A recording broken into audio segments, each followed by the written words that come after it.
गहराए।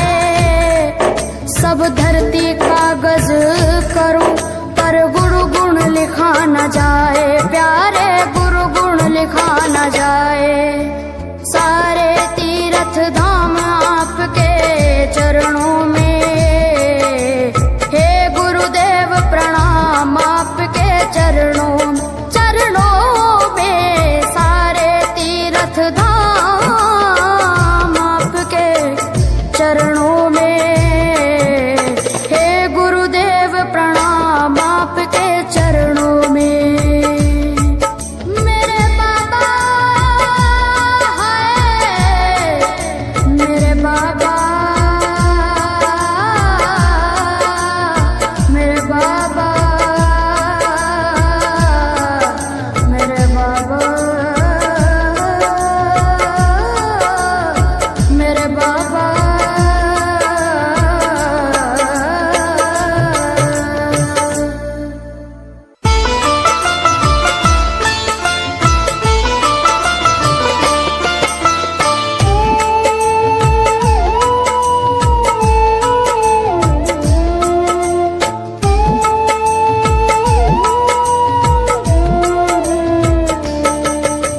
सारे तीर्थ धाम आपके चरणों में, हे गुरुदेव प्रणाम आपके चरणों में।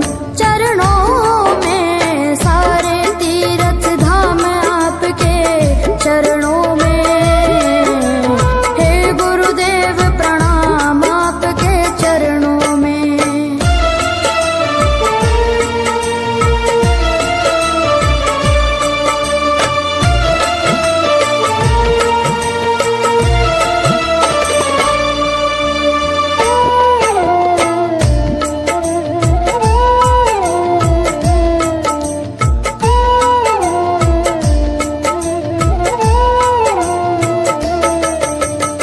हृदय से माँ गौरी लक्ष्मी कंठ शारदा माता है।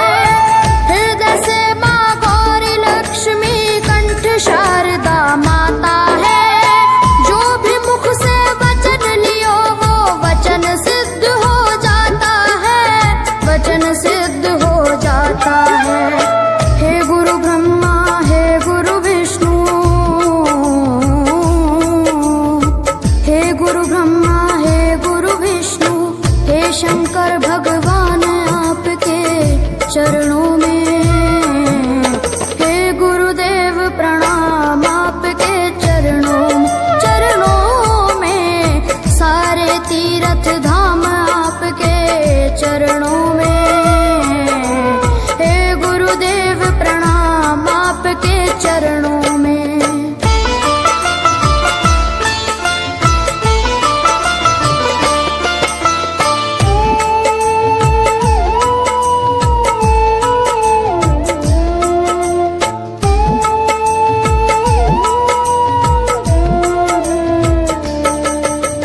जन्म के दाता मात पिता है, आप करम के दाता है। जन्म के दाता मात पिता है, आप करम के दाता है। आप मिलाते हैं ईश्वर से, आप ही भाग्य विधाता है, आप ही भाग्य विधाता है। दुखिया मन को, रोगी तन को, दुखिया मन को, रोगी तन को मिलता है आराम आपके चरणों में। हे गुरुदेव प्रणाम आपके चरणों में। सारे तीर्थ धाम आपके चरणों में, हे गुरुदेव प्रणाम आपके चरणों में।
देखा न जाए।